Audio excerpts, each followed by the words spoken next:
Have you ever felt a chill behind a holiday smile? With Easter just around the corner, we're diving into a true horror story where childhood joy turns to terror. This chilling tale of an Easter festival gone wrong will have you jumping at every shadow in the night. Easter in Briarwood wasn't just a holiday, it was the event of the year. The community center, a squat brick building nestled among blooming dogwoods, turned into a whirlwind of color every April. Kids with woven baskets raced across the lawn, their laughter mixing with the scent of fresh-cut grass and caramel apples. I was 8, and the Easter egg hunt was bigger than Christmas in my book. My parents were busy chatting with neighbors, so my cousin Nate, a 16-year-old more interested in girls than babysitting, was stuck watching me. The center's lawn was a sea of pastel ribbons, glittery eggs, and handmade signs proclaiming, "He is risen." Volunteers in dollar store bunny ears handed out lemonade and herded kids into groups. I caught Nate already flirting with a girl in a bright pink t-shirt, and I knew I was on my own. The egg hunt took place in the sprawling field behind the center, bordered by a dense pine forest that always felt off, too quiet, like it was holding its breath. But that day, under the bright sun, with a crowd of screaming kids, it just looked like a backdrop for the game. When the organizer, Mrs. Hargrove, a woman with a booming voice and a permanent smile, blew her whistle, I took off. I was faster than most kids my age and knew where to look, under bushes, behind rocks, in the tall grass. My basket filled up with blue, pink, and yellow eggs, and I was already picturing bragging to my friends. Nate trailed somewhere behind, half-heartedly calling, "Hey, Tommy, don't run off too far." I rolled my eyes. He wasn't about to chase me across the field. The sun warmed my cheeks, but a cool breeze carried the scent of pines and something sharp, like wet earth after rain. Most kids stayed close to the center where adults could see them, but I spotted a shiny pink egg at the very edge of the field, half buried in the dirt like someone had planted it there. I sprinted toward it, ignoring how the crowd faded behind me. That's when I saw him. Standing just inside the tree line among the pines was a man in an Easter bunny costume. His suit wasn't like the volunteers. It was faded, the once white fur yellowed, stained in patches like it hadn't been washed in years. One ear flopped over like a broken branch, and the mesh eyes on his mask looked empty. I froze, clutching my basket.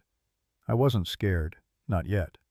At 8, Easter bunnies were like Santa Claus, all joy and candy. I even smiled and waved, thinking it was part of the hunt. He raised a dirty, gloved hand, beckoning me. "You're special, Tommy," he said, his voice raspy, muffled, like it was clawing through thick fabric. "I've got a golden egg just for you. It's hidden in the woods." My heart raced. The golden egg? That was the grand prize every kid dreamed of, a giant basket of candy and a photo in the local paper. I glanced back for Nate, but he was gone, probably still chatting up that pink t-shirt girl. The festival noise felt miles away. "Where?" I asked, stepping closer. He didn't answer, just turned and walked into the forest, his costume snagging on low branches. I hesitated for a second, but the thought of that golden egg drowned out any doubts. I ran after him, the festival's chatter fading, replaced by the crunch of pine needles under my sneakers. The forest was dim, sunlight barely piercing the canopy. The air turned heavy, thick with sap, and something rotten, like old leaves. My basket thumped against my hip, but I kept going, afraid to lose him. He moved fast, almost silent despite the bulky suit. His steps barely left marks, like he was gliding over the ground. I started noticing odd things, broken branches dangling like someone had passed through recently, and tiny shards of plastic, bits of shattered Easter eggs, scattered along the path. My breath came in short gasps, but I told myself the golden egg was worth it. Finally, he stopped at a small clearing. A rusty pickup truck sat there, half hidden by ferns and thorny bushes. Its paint was peeling, one tire flat, like it had been abandoned for years. Near the open tailgate, a pile of broken plastic eggs, red, blue, green, littered the ground, some spilling candy onto the dirt. There was no golden egg. My stomach dropped, a cold sweat prickling my skin. "Where's the egg?" I asked, my voice barely a whisper. He turned, and those mesh eyes glinted in the faint light, like an animal's in the dark. "Inside," he said, pointing to the truck's pitch-black tailgate. I stepped back, noticing deep scratches on the metal, like something heavy had been dragged across it. The darkness inside the truck was too thick to see through, but I swore I heard a faint rustle, like something alive was moving in there. I spun around, ready to shout for Nate or anyone, but the forest was dead silent, just the wind hissing through the branches. The man took a step toward me, his costume creaking like old leather. "Don't be scared, Tommy," he said, his voice dropping to a growl. "You want to be special, don't you?"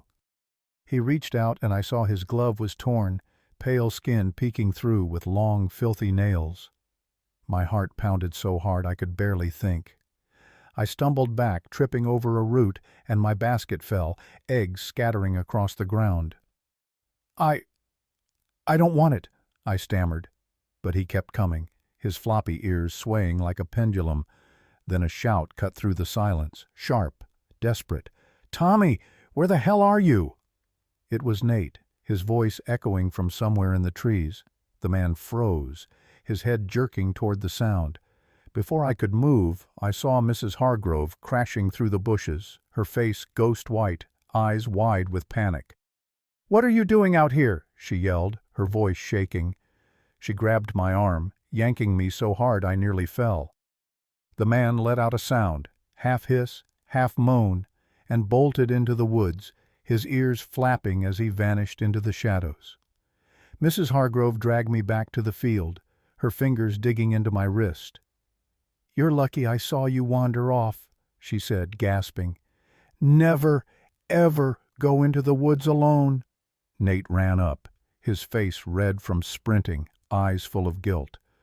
"Tommy, I'm sorry. I got distracted," he mumbled, but Mrs. Hargrove cut him off, telling him to shut up. Back at the field, the festival carried on like nothing had happened.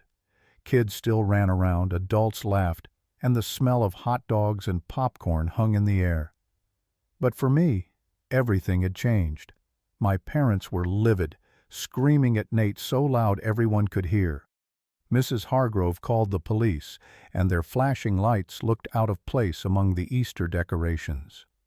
The cops searched the woods but found only that rusty truck, empty and abandoned. The broken eggs were still there, some with candy, others with cheap toys, like they'd been dropped in a hurry. An officer mentioned tire tracks leading to an old logging road, but they ended at the highway. I told them everything, the costume, the raspy voice, the rustle in the truck. They listened, but I saw the adults exchange looks, like they weren't sure whether to believe me. That night, back home, Mom wouldn't let me out of her sight. She made me sleep with a nightlight, even though I swore I wasn't scared. But I was lying. Every night, I woke up from nightmares where the truck's tailgate opened and long hands reached out. I couldn't shake that rustling sound from the truck, wondering if another kid was in there, one who didn't get saved. A week later, the local paper ran a story about the festival, but not a word about what happened. Mrs. Hargrove told my parents the organizers didn't want to scare people. Briarwood's a quiet town, after all. But I knew the truth. That man wasn't some drunk or prankster. He knew my name. He was waiting for me. And somewhere out there, in those woods, he might still be waiting for someone else. 10 years have passed, but Easter's never been the same. I don't go to festivals anymore, and I steer clear of forests. Sometimes when the wind carries the scent of pines, I hear that raspy voice again. "You're special, Tommy." And I wonder what would have happened if Mrs. Hargrove hadn't shown up when she did. Did this Easter nightmare make your heart race?